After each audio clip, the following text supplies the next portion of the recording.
मंगळागौरीची कहाणी. एक नगर होतं. तिथे एक वाणी होता. त्याला काही मुलगा नव्हता. त्याच्या घरी एक गोसावी येई. अल्लक म्हणून पुकार करी. वाण्याची बायको भिक्षा आणे. नि पुत्रिकाच्या हातची भिक्षा घेत नाही म्हणून चालता होई. ही गोष्ट तिने नवऱ्याला सांगितली. त्यानं तिला एक युक्ती सांगितली. दाराच्या आड लपून बस. अल्लक म्हणतात सुवर्णाची भिक्षा घाल. अशी भिक्षा झोळीत घातली. बोवाचा नेम मोडला. बाईवर फार रागवला. मूळ बाळ होणार नाही असा शाप दिला. तिनं त्याचे पाय धरले. बोवानी उशाप दिला.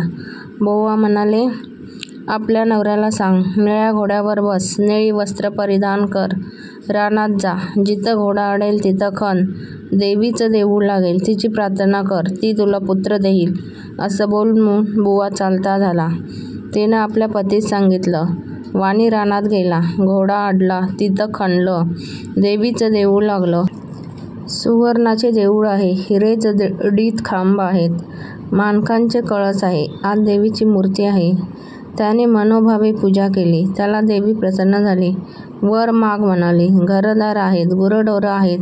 धनद्रव्य आहे. पोटी पुत्र नाही म्हणून दुःखी आहे. देवी म्हणाली, तुला संततीचं सुख नाही. मी प्रसन्न झाले आहे. तुला पुत्र देते. अल्पायुष्य पुत्र घेतल्यास गुणी होईल. दीर्घायुष्य घेतल्यास जन्मार्ध होईल. कन्या घेतलीस बाल विधवा होईल. इच्छा असेल ते मागून घे. त्यानं अल्पायुष्य पुत्र मागितला. देवीनं सांगितलं, माझ्या मागल्या बाजूला जा. तिथे एक गणपती आहे. त्याच्या मागे आंब्याचं झाड आहे. गणपतीच्या तोंडावर पाय दे. एक फळ घे. घरी जाऊन बायकोला खाऊ घाल. म्हणजे तुझा कार्यभाग होईल. देवी अदृश्य झाली. वाणी देवळामागं गेला. गणपतीच्या तोंडावर पाय दिला. झाडावर चढला. पोटभर आंबे खाल्ले. घरी नेण्याकरता घेतले. खाली उतरून पाहू लागला. तो मोठेच आंबा एकच आहे. असं 4-5 वेळा झालं. गणपतीला त्रास झाला. त्यानं सांगितलं, तुझ्या नशिबी एकच फळ आहे. फळ घेऊन घरी आला. बायकोला खाऊ घातलं. ती गरोदर राहिली. दिवस मासा गर्भ वाढू लागला. 9 मास पूर्ण झाले. वाण्याची बायको बाळंतीण झाली. त्यांना मोठा आनंद झाला. दिवस मासी वाढू लागला. 8व्या वर्षी मुंज केली. 10व्या वर्षी लग्न करा म्हणाले. काशी यात्रेशिवाय लग्न करणार नाही असा माझा नवस आहे, असा जबाब दिला. काही दिवसांनी मामाबरोबर यात्रेस पाठवले. मामा भाचे काशीत जाऊन आले. जाता जाता काय झालं, वाटेत एक नगर लागलं. तिथं काही मुली खेळत होत्या. एक भुरकी मुलगी होती. तिला दुसरी मुलगी म्हणू लागली, काय द्वाड आहे, काय द्वाड आहे. तेव्हा ती मुलगी म्हणाली, माझी आई मंगळागौरीचं व्रत करते.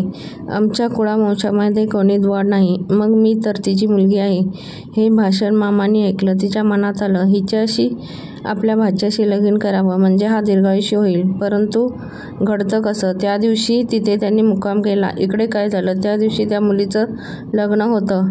लग्नाच्या वेळेस नवरा मुलगा मांदा झाला. मुलीच्या आईवडिलांची पंचायत पडली. पुढं कोणी प्रवासी मिळेल तर बरं होईल. त्याला पुढं करून वेळ साजरी करू म्हणून धर्मशाळा पाहू लागला. मामा भाचे दृष्टीस पडले. मामापासून भाच्यास नेलं. गोरज लग्न लावलं. उभयतांना गौरीहरापाशी निजवलं. दोघं झोपी गेले. मुलीला देवीनं दृष्टांत दिला. अगं अगं मुली, तुझ्या नवऱ्याला दंश कराय सर्प येईल. त्याला पिण्याकरता दूध ठेव. एक कोरा करा जवळ ठेव. दूध पिऊन सर्प कऱ्यात शिरेल. अंगच्या चोळीत तोंड बांधून टाक. सकाळी उठून आईला ते वाण दे. तिनं सर्व तयारी केली. दृष्टांताप्रमाणे घडून आलं. काही वेळानं तिचा नवरा उठला. भूक म्हणू लागला. लाडू खायला दिले. फराळ झाल्यावर तिने त्याला आपली अंगठी दिली. दुसऱ्या दिवशी काय झालं, हिने सकाळी उठून स्नान केलं. आपल्या आईला वाण दिलं. आई उघडून पाहू लागली. तो आत हार निघाला. आईनं कन्याच्या गळ्यात हार घातला. पुढं पहिला वर मांडवात आला. मुलीला खेळायला आणली. ती म्हणाली, हा माझा नवरा नाही. मी याबरोबर खेळत नाही. रात्रीची लाडवांची अंगठीची खूण काही पटेना. आईबाबांना पंचायत पडली. हिचा नवरा कसा सापडतो. जो ब्राह्मण येईल त्याचे पाय अंगठी घालून मुलीने पाय धुवावे. आईने पाणी घालावं. भावानी गंध लावावं आणि बापानं विडा द्यावा, असा क्रम चालू केला. शेवटी लोक येऊन जेवू लागले. इकडे मामा भाची काशीस गेले. पुष्कळ दानधर्म केला. तीर्थयात्रा केल्या. ब्राह्मणाचे आशीर्वाद घेतले. एके दिवशी भाच्यास मूर्छा आली. यमदूत प्राण न्यायला आले. मंगळागौर आडवी झाली. त्या दोघांचे युद्ध झाले. यमदूत पळून गेले. गौर तेथे अदृश्य झाली. भाचा जागा झाला. तसा आपल्या मामास सांगू लागला, मला स्वप्न पडलं. मामा म्हणाला, ठीक आहे, तुझ्यावरचं विघ्न टळलं. उद्या आपण घरी जाऊ. परत येऊ लागले. लग्नाच्या गावी आले. तळ्यावर स्वयंपाक करू लागले. दासीने येऊन सांगितलं, इथे अन्नछत्र आहे, तिथे जेवायला जा. दासीने यजमानास सांगितलं. यांनी पालखी पाठवली. आदरातिथ्य केलं. पाय धुताना मुलीनं नवऱ्याला ओळखलं. नवऱ्यानं अंगठी ओळखली. आई-बापांनी विचारलं, तुझ्याजवळ खूण आहे? त्यानं लाडवाचं ताट दाखवलं. सर्वांना आनंद झाला. भोजन समारंभ झाला. मामाभाचे सून येऊन घरी आले. सासूनं सुनेचे पाय धरले. तुझ्यामुळे माझा मुलगा वाचला असं म्हणाली. तिने सांगितलं, मला मंगळागौरी व्रत असतं, ही सगळी तिची कृपा आहे.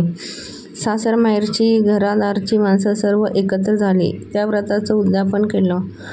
मंगळागौर तिला जशी प्रसन्न झाली तशी तो मामा सर्वांना. हो, ही 60 उत्तराची कहाणी 5 उत्तरी सुफळ संपूर्ण.